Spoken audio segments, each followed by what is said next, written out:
Meus queridos, por favor, abram as suas Bíblias no Salmo 15. Bom, vai ser projetado aqui também. Quem não trouxe, vai ser projetado o Salmo 15. Eu estou utilizando a Nova Almeida atualizada. Nós vamos refletir hoje um pouquinho sobre este Salmo que foi escrito por Davi, Salmo 15. E o título que eu quis, assim, na minha reflexão, nesse estudo que eu acabei dando, acredito que pode ser também um título de algum título de alguma Bíblia aí também. Quem habitará no teu tabernáculo? Essa é a pergunta que vamos responder ao final. Quem habitará no teu tabernáculo? Salmo 15, podemos ler? São 5 versículos. Senhor, quem habitará no teu tabernáculo? Quem poderá morar no teu santo monte? Aquele que vive com integridade, que pratica justiça, e de coração fala a verdade. Aquele que não difama com sua língua, não faz mal ao próximo, nem lança injúria contra o seu vizinho. Aquele que a seus olhos tem por desprezível ao que merece reprovação, mas honra os que temem o Senhor. Aquele que jura e cumpre o que prometeu, mesmo com prejuízo próprio. Aquele que não empresta o seu dinheiro com usura, nem aceita suborno contra o inocente. Quem age assim, não será jamais abalado. Confesso a vocês que quando a primeira vez que eu fui ler, que eu li esse salmo, eu me assustei, né? Como é uma palavra do Senhor, a gente lê e fala, como que eu faço para cumprir isso? E aí eu cometi, naquela época eu não sabia que seria um dos enganos do meu caminhar, porque muitas vezes a gente lê um texto e a gente fala, como que eu vou fazer para que isso aconteça? Essa é a nossa preocupação de imediato, a primeira reflexão que nós temos. Mas a gente vai entender, e espero que eu consiga passar isso a vocês, que na maioria dos textos, principalmente do Antigo Testamento, as coisas são colocadas dessa forma. Eu tenho que fazer alguma coisa para eu ter uma recompensa. Só que o Antigo Testamento ele foi feito numa era, foi escrito numa era da legalidade, nós vamos ver isso. Então, quando a gente bater o olho num texto de Salmos, num texto de Provérbios, a gente tem que tomar muito cuidado, para que quando a gente olhar, vai falar, peraí, eu vou ter que fazer isso para ser reconhecido? Eu vou ter que fazer isso para ser recompensado? Não, vamos entender. E para que isso aconteça, para esse entendimento, é uma coisa que eu quero passar aos senhores, às senhoras, sobre esse meu caminhar de estudo, de reflexão. Porque abrir a palavra e simplesmente ler, a gente faz nos devocionais, a gente vê numa mensagem que é enviada por alguém. Mas quando nós estudamos um texto para fazer uma pregação, a gente tem que ir a fundo para entender, principalmente, o contexto em que esse texto foi feito. Porque se a gente pegar, por exemplo, o Salmo 15, por que Davi escreveu por que Davi fez essa pergunta, que está no versículo 1? Por que ele fez essa lista, esses 10 itens, que constam nessa lista desses 5 versos? Então é importante a gente se deter nessa questão, para que a gente possa refletir e compreender o que esse texto traz para nós. Porque esse texto foi escrito lá, 1000 e poucos anos antes de Cristo. Naquele cenário, era isso que eles viviam e existiam. Mas para nós, como eu iniciei aqui a reflexão, para nós não faria sentido nós corrermos atrás disso para tentar cumprir, porque a gente já sabe que a gente não vai conseguir sozinho isso. Mas a gente tem que entender por que isso foi escrito. E a primeira questão que eu quero colocar a vocês, da beleza desse salmo, é apenas assim, essa pequena introdução é para a gente, vamos colocar assim, supor, refletir, por que Davi quis fazer isso? Para depois entrar numa parte concreta desse salmo. O que dá para a primeira coisa que a gente pode entender é que esse salmo ele foi escrito de uma forma universal. Eu explico. uma mensagem que foi feita tanto para a pessoa de Davi, ele escrevendo para ele, é isso que a gente pode supor, e Davi escrevendo para o povo de Israel, porque ele era o rei de Israel na época. Então, se a gente tomar, de um lado, uma confissão pessoal, e também nós temos uma mensagem coletiva que a gente pode entender aqui, que Davi trouxe para nós. Então, Davi, a gente sabe, ele foi um pastor de ovelhas, que foi chamado ali, Samuel foi até a casa de Jessé, seu pai de Davi, e foi o escolhido de Deus para que fosse o rei de Israel. Então, ele deixou de ser pastor de ovelhas, ou ele acumulou o pastoreio de ovelhas, agora como rei. Então a gente vamos tomar assim um contexto coletivo. Então, num contexto coletivo, por que Davi poderia escrever isso? Seria uma mensagem do quê? Seria um manual que Davi poderia estar deixando para o povo de Israel. Vocês, meu povo, façam isso, ou tentem fazer isso, para que de alguma forma, como lá no final ele fala, vocês se sintam, ou vocês consigam se colocar uma redoma em vocês e não serem abalados pelas circunstâncias. A gente pode entender que Davi poderia ter escrito esse salmo nesse contexto. Uma mensagem para o seu povo, como rei.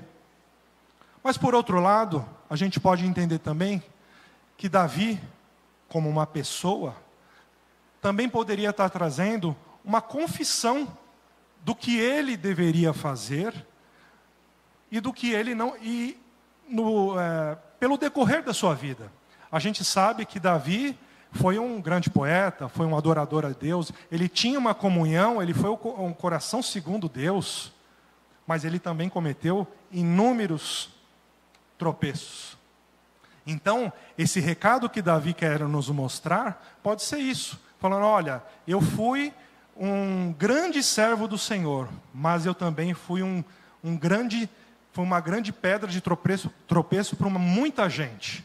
E cometi muitas coisas. Então eu escrevo isso para mim, para eu ter essa consciência do que eu preciso ser para chegar a Deus, para eu me agradar a Deus, para que eu pudesse me agradar ao Senhor. A gente pode entender dessa forma. Isso que eu falei, são suposições que na minha reflexão eu cheguei a essa conclusão. Que Davi poderia estar escrevendo isso para o seu povo, ou seria uma confissão pessoal. Mas para nós, agora vamos sair do contexto abstrato, agora vamos trazer um aspecto concreto aqui. Vamos trabalhar com 3 situações concretas que a gente pode realmente identificar nesse texto. Nós temos 2 perguntas que não temos resposta nesse salmo. Porque quando eu li a primeira vez esse salmo, eu falei, Senhor, quem habitará no teu tabernáculo? Eu falei, eu tenho que fazer isso para entrar no tabernáculo.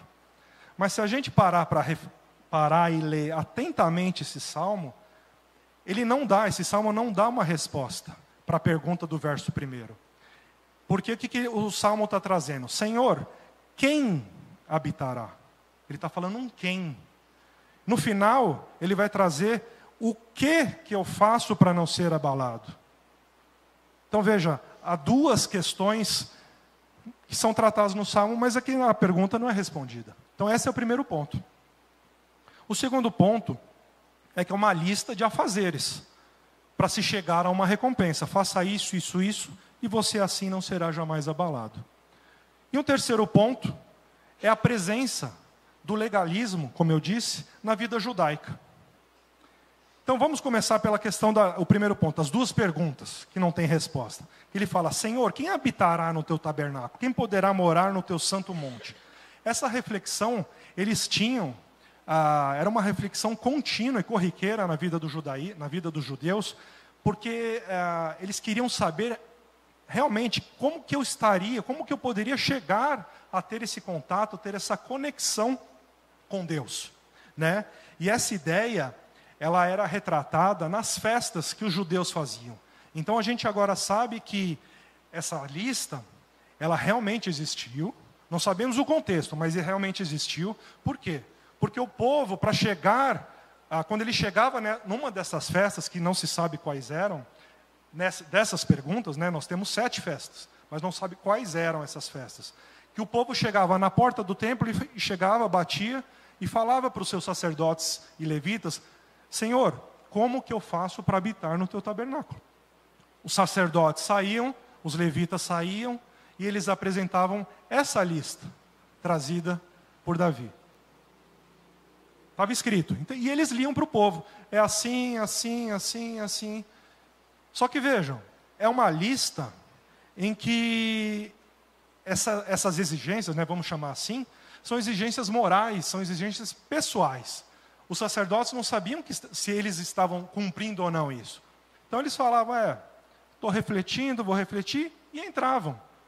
E entravam na festa, entravam no templo, mas os sacerdotes não tinham como aferir realmente com a vida deles, né, com a vida desse povo, se eles estavam realmente cumprindo essas exigências.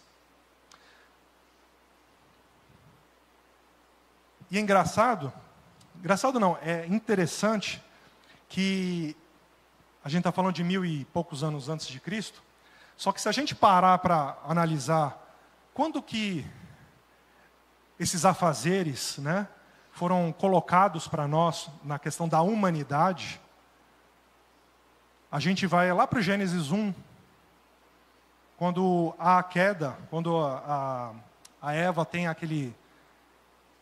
aquela conversa com a serpente.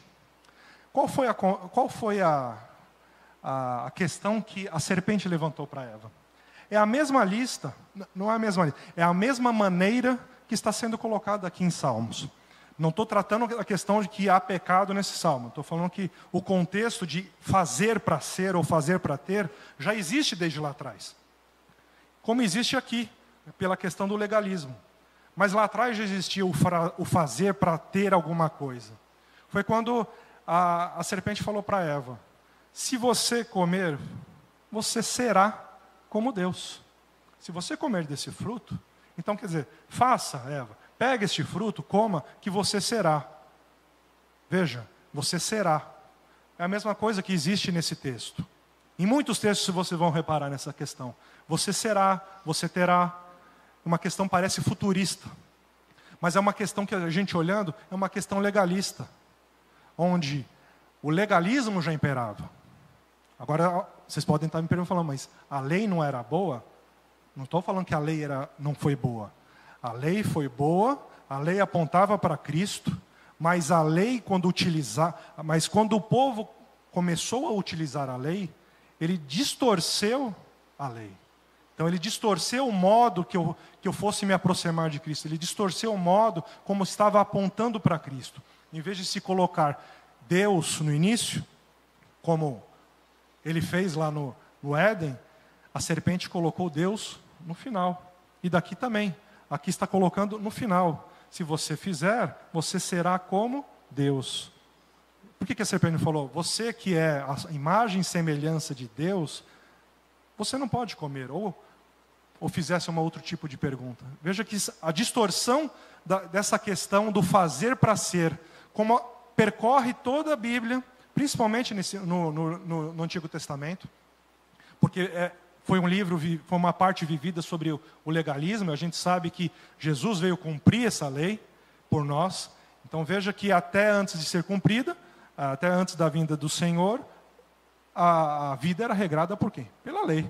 Então esse era o contexto. Veja, então, como é amplo a gente pegar um texto do Salmo, simplesmente ler e falar, não entendi, passei, não vou ler mais porque eu não sei se vou cumprir. Mas quando a gente começa a entender o que está por trás, a gente fala, tá, aconteceu assim, assim, assado, tá, o legalismo, eu estava falando que você deve fazer as coisas para ser. Aí vieram as leis de Moisés, as leis mosaicas, aquelas 613 leis para a vida dos judeus. Veja como eles estavam sempre ali num quadrado. Faça, faça, faça para você ser um bom judeu. Faça, faça. Quem não se enquadrasse ali, caia fora. Era excluído da sinagoga, excluído do templo. Então, agora veja esse final do Salmo, né? Quem age assim não será jamais abalado. Que eu quero chamar a atenção, que é o ponto de reflexão. Se a gente pegar e olhar, quem age assim não será jamais abalado, se a gente ler literalmente, vai ficar assim: para que eu não seja abalado, eu deverei cumprir tudo o que antecede esse final. E aí, dá para cumprir sozinho, hoje, você lendo esse salmo? Lógico que não. Lógico que não. E aí agora a gente começa a compreender os salmos. São padrões elevados que ele apresenta. Então, se a gente ler esses 5 versos, eles vão ter 3 palavras ali que a gente pode resumir: santidade, justiça e verdade. Tudo isso foi perdido por nós, lá na queda. Nós tínhamos a imagem e semelhança do Senhor. Quando teve a queda, nós perdemos algumas imagens. E 3 delas, e as principais delas foram essas: a santidade, a justiça e a verdade, que é a comunhão. Por isso que nós temos uma imagem ofuscada, que algumas coisas que ainda permanecem, e uma imagem que nós realmente perdemos, que é isso. Que isso foi perdido. Então, como que a gente pode não ter esses padrões de vida, desses atributos de Deus, e querer cumprir com coisas que são próprias dele? Então veja, não há como fazer tudo isso. Então, ao olharmos para esse texto, a gente tem que imaginar o seguinte: ninguém conseguiu, por esforço próprio, cumprir tudo isso. E aí agora a gente passa a pegar o Novo Testamento como base, porque nós sabemos de toda a história. Paulo vai falar, Paulo nos lembra que todos pecaram e carecem da glória de Deus. Se todos pecaram e carecem da glória, não há ninguém que conseguiu cumprir nada desses requisitos. Tudo isso foi uma questão do legalismo, foi uma prática judaica que eles tinham, de refletir. Então eram apenas reflexões dentro deles. Vou tentar cumprir tudo isso. Mas ninguém cumpriu. A gente sabe disso. E agora, trazer essa lista de tarefas. Então, a gente sabe que a gente não consegue cumprir. Agora, a gente trazer essa lista de tarefas como forma de ganhar o favor de Deus, também não se dá. Também não conseguiremos. Porque Paulo vem também nos mostrar, em Efésios 2:8, que a nossa aceitação diante do Senhor não depende das nossas obras. Ele vem falar assim: pois vocês são salvos pela graça. Agora a gente começa a entender onde a gente vai responder a primeira questão lá. Por meio da fé. E isso não vem de vocês, é dom de Deus, não por obras, para que ninguém se glorie. Então vejam, meus amados, Romanos 3 vai falar que todos pecaram. Efésios 2 vai falar que nós não nos achegamos a Deus por obras. Então, trazendo esses 2 textos em conjunto, interpretando esses 2 textos, a gente pode concluir o seguinte: que nós somos incapazes de fazer alguma coisa sozinhos para merecermos o amor de Deus, para merecermos a comunhão do Senhor conosco. Nós não somos capazes, sozinhos. Não adianta nós nos esforçarmos. Não adianta falar, eu sou bonzinho, eu faço. Está vendo? Eu faço. O fazer para ter recompensa já é questão de religiosidade. Quando nós fazemos porque entendemos quem nós somos, é o que nós vamos passar a ver agora, aí sim a gente consegue. Porque a gente pode entender esse versículo 5, que nós estamos trabalhando, né? Quem age assim não será jamais abalado, de uma forma que, para que você faça alguma coisa para receber essa condição de inabalável, é impossível. Agora, se você está, ou se você é, a única coisa que nós, abrir um parênteses, a única certeza que nós temos é que nós somos filhos de Deus. A Bíblia fala isso, vocês são filhos de Deus. Se nós somos filhos de Deus e nós estamos em Deus, essa comunhão, então nós já temos tudo, agora veja, nós já temos tudo para não ser abalado. Nós não vamos conseguir fazer nada sozinho. E se a gente tentar, a gente só vai se frustrar. Então perceba, agora nós entendendo que somos e por isso fazemos, deixamos agora de lado o fazer para ser e agora somos ou estamos, por isso fazemos, é bem diferente. É nessa situação do estar, do ser, que nós vamos conseguir cumprir não, vamos entender que nós já temos tudo. A gente vai tomar agora o Salmo 15, que tudo isso que foi escrito nós já temos, porque Cristo cumpriu por nós. E agora, Cristo em nós, e nós nele, vamos cumprir isso. E muitas vezes você vai olhar para o seu irmão e vai falar, nossa, como essa pessoa é íntegra, como essa pessoa é justa, ou como essa pessoa não fala mal. Por quê? Porque ela, veja, porque a beleza do Salmo, porque ela está com Cristo e Cristo está nela. Não é porque ela é boa, porque a gente sabe que não há nenhum bom, a Bíblia fala isso. Mas quando nós estamos em Cristo quando nós estamos nele, ele está em nós, nós fazemos o bem. Nós estamos bons. Nós realizamos coisas através de Cristo. É por isso que a gente consegue caminhar nesses princípios, porque a gente está com ele, sozinhos não. Então, meus irmãos, veja a obrigação e a obediência onde nos levam. Se eu faço para ser, então quer dizer, se eu faço por uma obrigação, vamos tomar isso para qualquer sentido da nossa vida, não só para esses princípios. Se eu faço por uma obrigação, o que eu tenho? Eu tenho uma expectativa de um direito. Eu estou fazendo para alguma coisa. E eu tenho até, em ocasiões, receber uma remuneração. Eu estou fazendo, tenho uma expectativa de um direito e posso até receber um dinheiro. Isso é obrigação. Agora, quando nós temos a obediência em nós, quando a gente olha para a palavra do Senhor e olhamos para esse texto que a gente acha, a primeiro momento, tão difícil de cumprir, ou esdrúxulo, vamos pôr assim, a gente fala, não. A gente vai olhar para ele e vai falar, por obediência que eu tenho a Cristo, por ele estar em mim, por eu estou nele, eu tenho agora, não uma expectativa, mas uma perspectiva de justiça e amor. Na obrigação não há justiça e amor, há apenas direito e juízo. Na obediência, sim, na obediência há justiça e amor. São situações que a gente vive no dia a dia. São situações da obrigação e da obediência. A gente fala, eu sou obrigado a fazer. Eu vou fazer isso porque eu sou obrigado, ou eu faço isso porque eu sou obediente. Há uma lei que nós temos na cidade, a lei do Senhor. Então veja, quando a gente faz alguma coisa, onde nós nos enquadramos nisso? Eu vou só cumprir porque é uma obrigação, ou eu faço por uma obediência, um dever cívico, um dever de obediência ao Senhor? É uma reflexão que a gente tem que fazer. E eu trouxe assim 2 exemplos, um exemplo secular e um exemplo que está na Bíblia, sobre essa questão do fazer para ser e o ser, e ser, eu sou, por isso eu faço. Um exemplo, eu falo, se eu fizesse uma pergunta para as mulheres, o que é ser uma boa dona de casa? Ou até para os homens, né? Não sei o que eles me responderiam.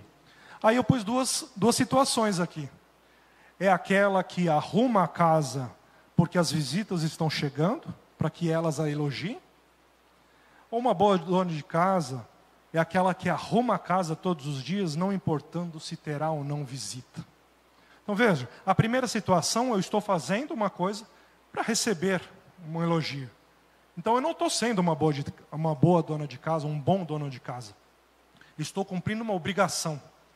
Porque eu na expectativa de receber um elogio e na expectativa de receber um valor. Agora a segunda situação, não. Eu, por ser uma boa dona de casa, nos princípios que eu fui criado, eu faço com amor, independente do que se alguém virá ou não na minha casa. Mas daquilo que eu tenho, eu cuido. É a nossa vida aqui, é a nossa vida espiritual do mesmo jeito. Ela é tratada dessa forma. Então a gente tem que sempre lembrar como nós estamos fazendo para ser alguém, ou para receber alguma coisa, nós somos quem somos, e aí por isso que nós estamos cumprindo essa obediência. E o outro exemplo está em Mateus 24, 43, 44. Esse texto, ele trata da forma como Jesus voltará. Ele diz assim, porém, considerem isto, se o pai de família soubesse a que hora viria o ladrão, vigiaria e não deixaria que a sua casa fosse arrombada. Por isso, estejam também vocês preparados, porque o Filho do Homem virá a hora em que vocês menos esperam. Concluindo, o que a gente pode tirar disso aqui? Porque eu sou um bom pai, sou uma boa mãe, sou um bom pai, eu vigio a minha casa para não ser pego de surpresa. Eu vigio a minha casa, que ele está falando do templo do Senhor, o nosso corpo, alma e espírito. Eu vigio o que eu tenho, o que Deus me deu, sempre. Eu oro sempre, eu vigio sempre. Porque eu sei que, como Jesus fala, ele voltará como um ladrão. Ele voltará num piscar de olhos. Ninguém sabe, nem ele mesmo sabe o dia que ele voltará. Mas nós vigiamos, porque nós cremos. E se a gente faz porque nós cremos, a gente não faz por obrigação, a gente faz por obediência. A gente não faz para receber algo, a gente faz porque sabe quem nós somos. Somos filhos amados do Senhor. Meus irmãos, no tempo de Davi, como nós falamos, Cristo ainda não havia sido revelado, todos sabem. Cristo já existia desde antes da fundação do mundo, mas a revelação dele veio no Novo Testamento, veio no nascer de Jesus, na encarnação dele. Mas hoje nós conhecemos quem é Cristo, conhecemos a história. Nós somos, vamos colocar dessa forma, privilegiados porque a gente sabe até um certo ponto o que aconteceu e o que pode vir a acontecer. Então, por isso que a gente agora já pode caminhar para responder, ir encaminhando para responder a pergunta do Salmo no primeiro verso.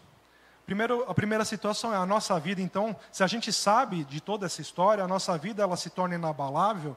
Agora, quando nós a alicerçamos em quem? Em Cristo Jesus. Pegando esse alicerce, agora comungando com o texto de Mateus 7, que ele traz lá no Sermão do Monte ainda, que ele fala os dois fundamentos, aonde que a pessoa cristã, a pessoa com fé, alicerçaria a sua casa, na areia ou na rocha?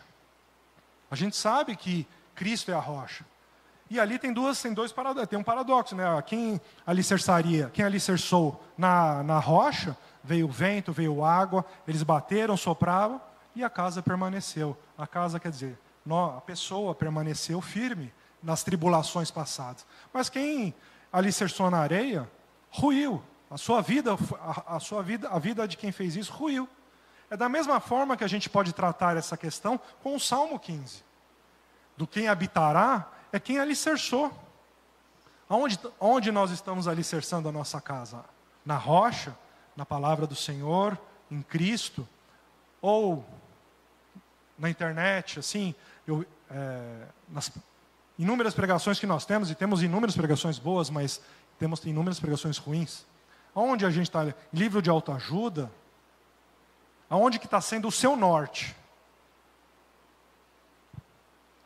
Então veja que a única pessoa, aí que a gente começa, a única pessoa que cumpriu esses requisitos, agora fica claro, foi Jesus Cristo, que cumpriram todos esses requisitos que estão no Salmo 15.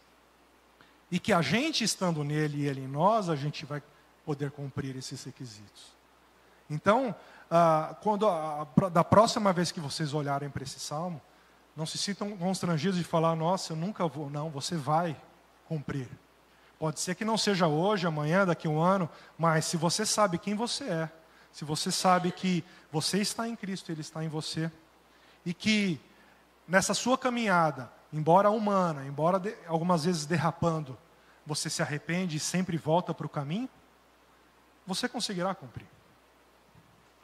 E Cristo veio nos deixar o quê para a gente ir trabalhando nas nossas vidas? Ele veio nos deixar a reconciliação com Deus. Cristo veio trazer o ministério da salvação, Ele nos salvou gratuitamente, e Ele veio nos deixar o ministério da reconciliação. Esse ministério da reconciliação com Deus. Então, na sua morte vicária, na sua morte e ressurreição, não é simplesmente Ele nos salvou dos pecados. Ele salvou dos pecados, Ele nos trouxe a reconciliação, Ele nos deu vida eterna, Ele nos deu tudo o que nós temos hoje. Então, essa é a nossa recompensa de estarmos com Ele. é termos tudo. A gente fala, mas como assim ter tudo? Nós temos tudo já. É que o nosso processo de caminhada é um processo de fé. E fé é ação. Se nós não temos a ação de entender que eu tenho tudo e eu vou caminhando na fé, na certeza daquilo que eu não vejo, mas é na certeza do que eu não vejo. Então, se eu tenho essa fé, eu vou conseguir cumprir tudo isso, todos esses requisitos. Não tenham dúvida disso. E para a gente caminhar para o encerramento, agora eu faço uma pergunta, né? Olhando para os 5 versículos que nós temos, eu faço uma pergunta para mim primeiro, mas também para os senhores. A minha vida, né, a sua vida reflete esses 10 princípios? Eu refleti muito, eu olhei esses 10 e falei, se eu falar sobre hoje, nenhum desses eu estou refletindo, hoje. Já refleti alguns. Mas se a gente for analisar, andar em integridade, quer dizer o quê? Ter uma vida reta e consistente. Nós estamos tendo uma vida reta e consistente? A prática da justiça. Eu estou agindo de forma justa em todas as minhas áreas? Eu falo a verdade do coração. Eu sou honesto e sincero nas minhas palavras, em todas as ocasiões? Não difama com a língua. Quer dizer, eu evito fofocas e calúnias? Não faço mal ao próximo? Eu respeito e cuido dos outros? Eu não lanço injúria contra o vizinho? Quer dizer, eu respeito a reputação alheia? Eu honro os que temem ao Senhor? Ou seja, eu tenho discernimento moral? Eu cumpro, essa é bem difícil, eu cumpro o que prometo, mesmo com prejuízo próprio? Quer dizer, eu sou fiel à palavra que eu dei ao meu irmão? E as 2 últimas, referente ao dinheiro, eu empresto dinheiro sem usura e não aceito suborno contra o inocente. Ou seja, eu mantenho a justiça com cada pessoa que eu trato? É muito, olhando assim, a gente lendo esse salmo, antes de todo esse contexto, de toda essa explicação, que eu espero ter podido passar aos senhores, sem isso eu não via por que ficar lendo esse salmo, sinceramente eu falo. Porque eu falo, eu nunca vou conseguir fazer isso. Até entender que não sou eu que tenho que cumprir isso. Jesus já cumpriu. Quando ele fala, eu cumpri a lei, isso é lei. Isso é o legalismo que nós estamos conversando. Então, se eu cumpri a lei, e quem está em mim, eu estou nele, vive o que eu vivo, quer dizer, então eu posso ter todos esses 10 princípios preenchidos na minha vida. Não vão ser todos, vou derrapar, como eu disse, mas hoje eu posso olhar para esse salmo e falar, não, eu posso fazer isso. Em Jesus, em Cristo Jesus. Mas aí eu falei, tá, mas e se por um acaso eu, conhecendo, tendo a certeza, sou filho de Deus, caminho para realizar as coisas porque eu sei quem eu sou, não por obrigação, mas por obediência. E se eu, mesmo assim, derrapar? Como vamos derrapar? Nós temos uma notícia muito importante em Paulo, que ele diz assim em Filipenses 1,6: aquele que começou a boa obra em vocês, há de completá-la até o dia de Cristo Jesus. Até o dia dele voltar, nós vamos estar em Cristo, Ele em nós, firmes, cumprindo tudo isso. Essa não é uma questão de se eu estou nele, ele está em mim, acabou, está tudo resolvido, eu fui salvo e acabou, e Gabriela, vamos viver como Gabriela? Não, não é assim. Nosso processo não para na salvação. Esse salmo tem tudo a ver com o nosso processo de santificação.